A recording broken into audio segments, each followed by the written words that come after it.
ओम नमो भगवते वासुदेवाय. श्रीमद भागवत महापुराण स्कंद चौथा अध्याय तिसरा. सतीचा पित्याकडे यज्ञोत्सवात जाण्यासाठी आग्रह. श्री मैत्रेय म्हणतात, अशा प्रकारे ते श्वशूर जामाता आपापसात वैर करीत असतानाच पुष्कळ काळ निघून गेला. जेव्हा ब्रह्मदेवांनी दक्षाला सर्व प्रजापतींचा अधिपती नियुक्त केले तेव्हा तर त्याचा गर्व आणखीनच वाढला. त्याने भगवान शंकर आदी ब्रह्मनिष्ठांना यज्ञभाग न देता त्यांचा तिरस्कार करीत प्रथम वाजपेय यज्ञ केला आणि नंतर बृहस्पतीसव नावाच्या महायज्ञाला आरंभ केला. त्या यज्ञोत्सवात सर्व ब्रह्मर्षी, देवर्षी, पितर, देव इत्यादी आपापल्या पत्नींसहित आले. तेथे दक्षांनी सर्वांचे स्वागत केले. त्यावेळी आकाशमार्गाने जाताना देव आपापसात त्या यज्ञाची चर्चा करीत चालले होते. त्यांच्या तोंडून दक्षकुमारी सतीने आपल्या पित्याच्या घरी होणाऱ्या यज्ञाची गोष्ट ऐकली. तिने पाहिले की आपले निवासस्थान असलेल्या कैलास पर्वताजवळून सर्व बाजूनी गंधर्व आणि यक्ष यांच्या सुंदर पत्न्या झमकणारी कुंडले आणि हार घालून खूप नटून टटून आपापल्या पतींच्या सह विमानात बसून त्या यज्ञोत्सवाला जात आहेत. त्यामुळे तिलाही मोठी उत्सुकता निर्माण झाली आणि ती आपले पती भगवान भूतनाथांना म्हणाली.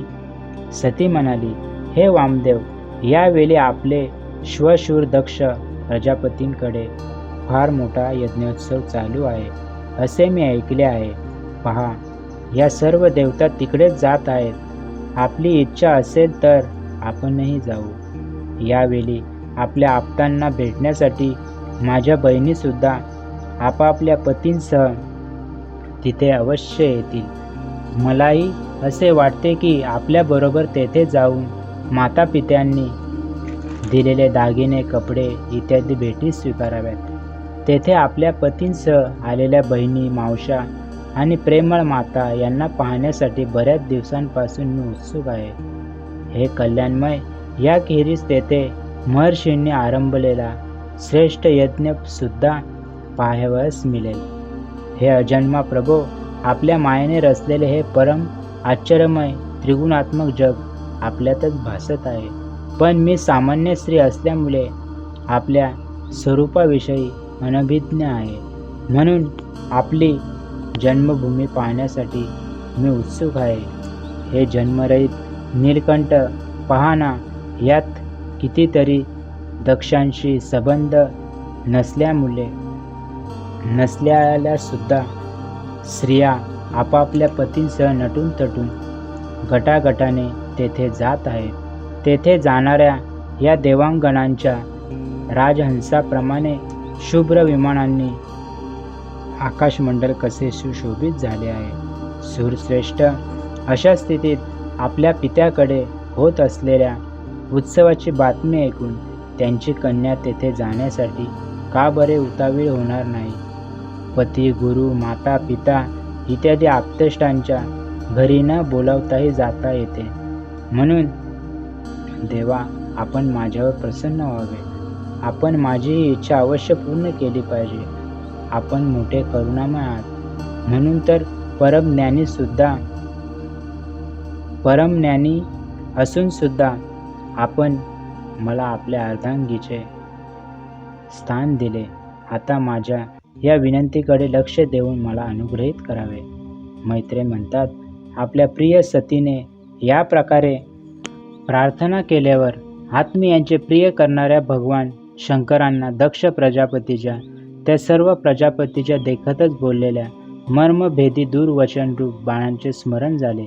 तेव्हा ते हसून म्हणाले.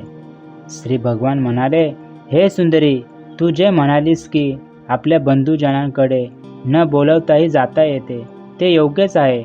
परंतु जेव्हा त्यांची दृष्टी अतिशय प्रबल देहाभिमानाने उत्पन्न झालेल्या मद आणि क्रोध यांमुळे द्वेषयुक्त नसेल तेव्हाच विद्या, तप, धन, सुदृढ शरीर, तारुण्य आणि उच्च कुल हे 6 पुरुषांचे गुण आहेत.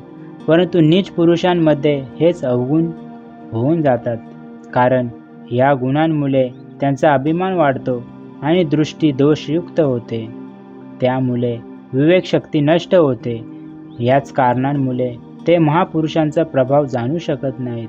म्हणूनच जे आपल्याकडे आलेल्यांना कुटील बुद्धीने भुवया चढवून रागाने पाहतात, त्या चंचल मनाच्या लोकांच्या घरी केवळ बांधव समजून जाणे बरे नव्हे. आपल्या कुटील बुद्धी स्वजनांच्या कठोर वचनांनी जशी व्यथा होते, तशी शत्रूच्या बाणांनी घायाळ झाल्यानेही होत नाही. कारण बाणांनी शरीर छिन्नभिन्न झाल्यावर ग्लानीमुळे झोप येते, परंतु स्वजनांच्या कुटील वाक्यांनी मर्मस्थानी आघात झाल्याने मनुष्य रात्रंदिवस बेचैन राहतो. हे सुंदरी, परमोच्च पदावर चढलेल्या दक्ष प्रजापतीला आपल्या कन्यांमध्ये तू सर्वात जास्त प्रिय आहेस, हे मी जाणतो. तथापि माझ्या संबंधांमुळे तुला आपल्या पित्याकडून मान मिळणार नाही, कारण त्याचा माझ्यावर अतिशय राग आहे.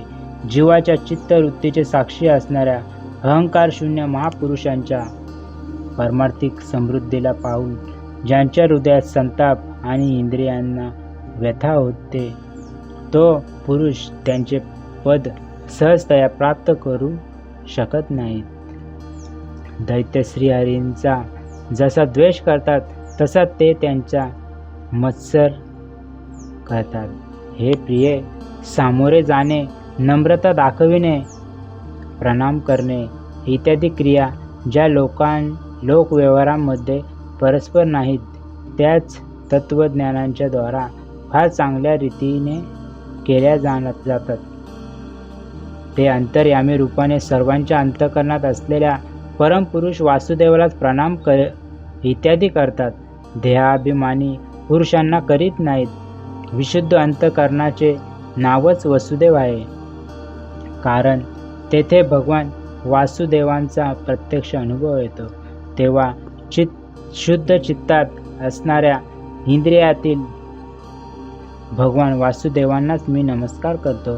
म्हणून हे प्रिय, ज्याचे प्रजापतींच्या यज्ञात माझा काही अपराध नसताना कटुवाक्यांनी तिरस्कार केला होता, तो दक्ष जरी तुला शरीर देणारा तुझा पिता असला तरी माझ्याशी शत्रू असल्यामुळे तू त्याला किंवा त्याच्या अनुयायांना पाहण्याचा सुद्धा विचार करू नको.